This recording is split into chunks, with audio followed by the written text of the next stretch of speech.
hit.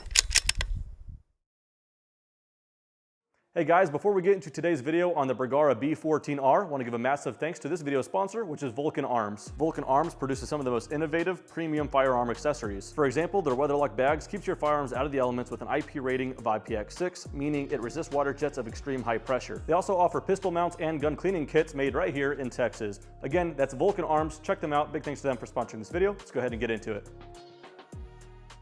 Hey, what's going on guys? Brandon here with Texas Plinking, and today we're doing true plinking because we're talking about 22 long rifle and what the point is of having a precision rifle chambered in 22 LR.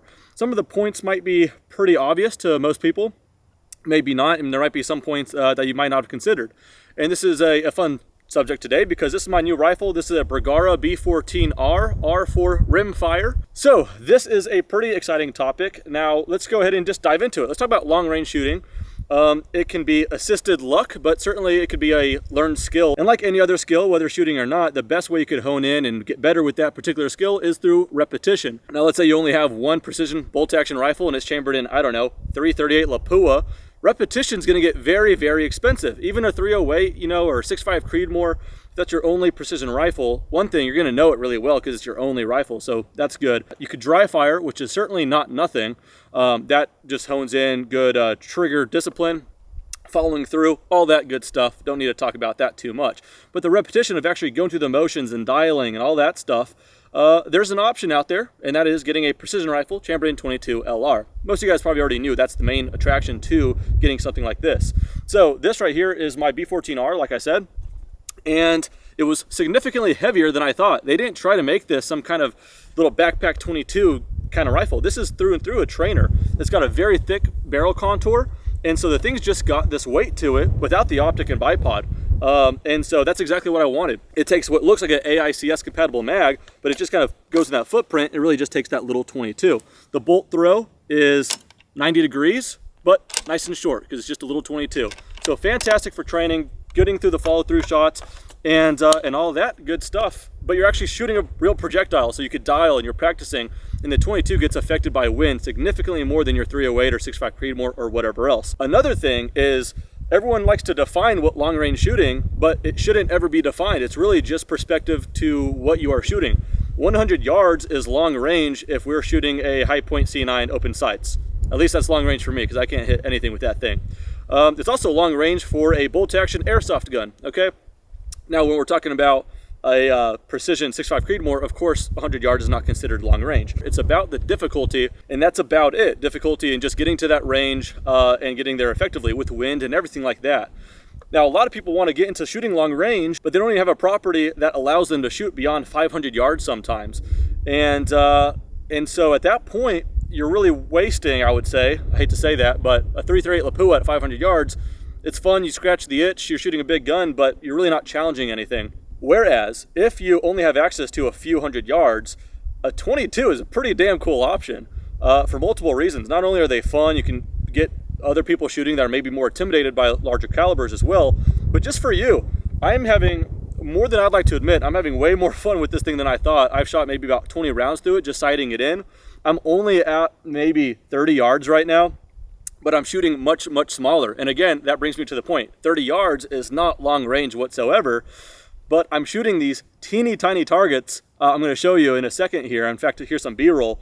I got this know your limits target, and it starts pretty small and it goes all the way to about the size of the stem of the target itself. So again, I don't really need to stretch out hundreds of yards. Here I am within 30 and I'm trying to shoot something about the diameter of the bullet itself. So that's kind of fun as well. The other thing, and a suppressor helps, and I'll explain my suppressor in a second here, it is super quiet. I'm shooting this SK ammo rifle match 22.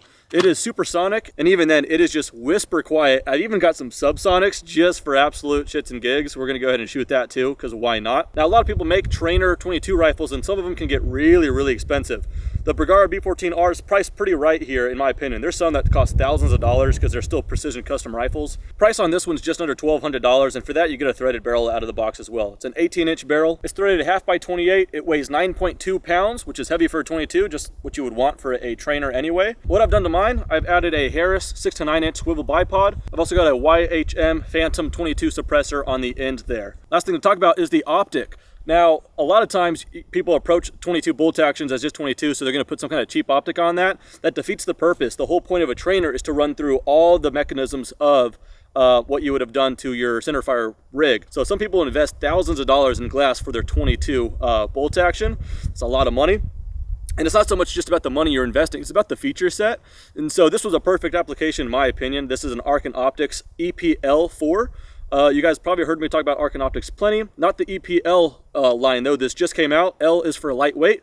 This is catered to be more streamlined, kind of more for hunters or even just bench rest shooters as well. It's still feature rich, but definitely more streamlined and significantly lighter. Now this will be used as an excuse to train with as well for me, because I'm more of a mills guy. I like MRAD, I work in tents, but this is a MOA. So I put this on there because I want to get better with MOA. I don't want to limit myself just to mills. So I need to practice with MOA, and now I have a practice training rifle. So this works out for me, but it is available both in MOA and mills. Run through a couple features on the scope real quickly. This one here is a 6-24 by 50. It's a first focal plane, 30mm tube, 0 stop, 0 reset. It's got illuminated reticle, weighs 23.7 ounces.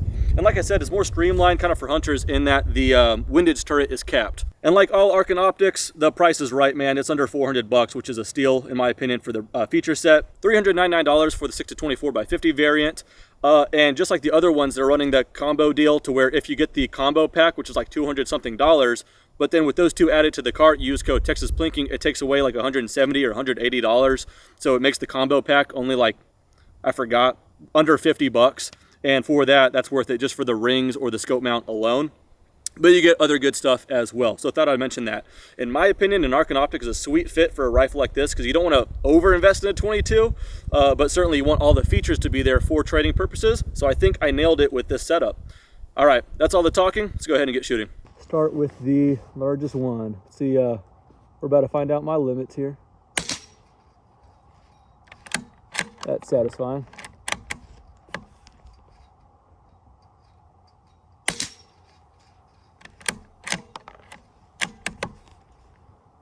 Walk down the line here.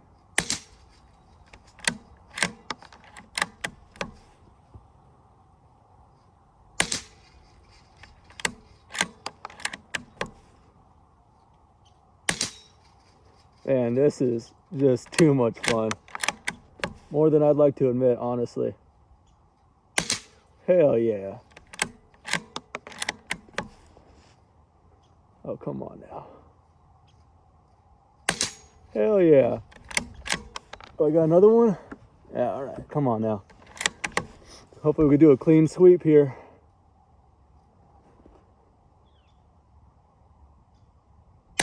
Hell yeah, all right.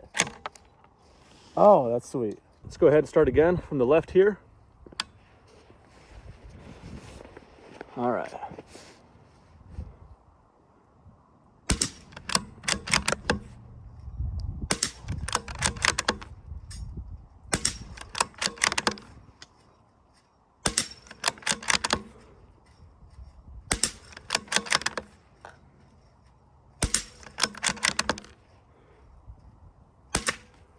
Oh, I clipped it. Not so clean.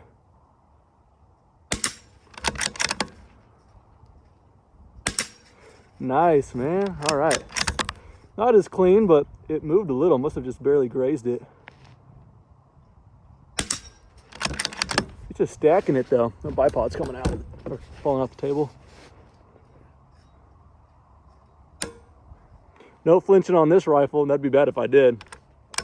Man, that is just too much fun. Well, I don't know how much else I can show at close range. We might end the video shooting a couple 100 yards with this thing. That'd be kind of fun. But I've got some subsonic ammo in here.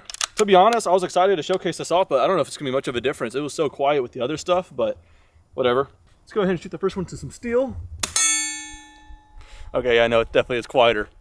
I'm gonna do this real quick. I'm gonna take the mag out. That sound is literally this. Dry firing it is the exact same as that thing going off. 18-inch barrel suppressed subsonic 22. That's about as quiet as it gets. 25, 30 yards away and there's still a delay to get there. It's going to the dirt.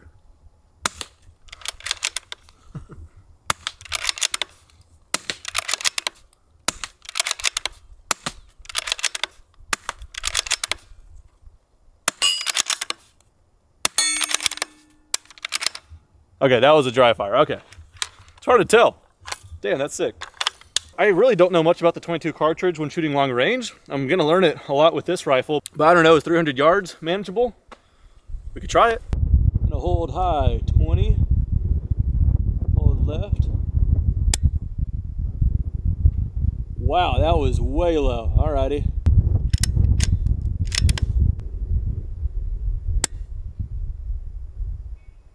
That's a hit.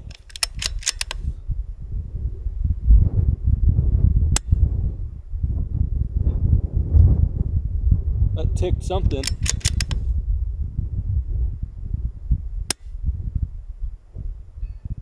That's a hit. Low.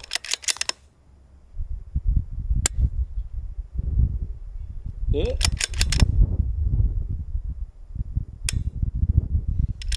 And that was it. All right. It's not repeating too well, but a lot of it's that wind. But hey, we got some hits at 320-ish yards, 325 if I remember correctly. Not too bad. Not too bad. Anyway, that's a quick look into a precision 22 long rifle. If you guys didn't get the point before, hopefully you guys do now, because I certainly do. This is my first go with one, and it is a shit ton of fun, as it turns out. But that does it for this video. Thanks so much for watching. See you guys next time.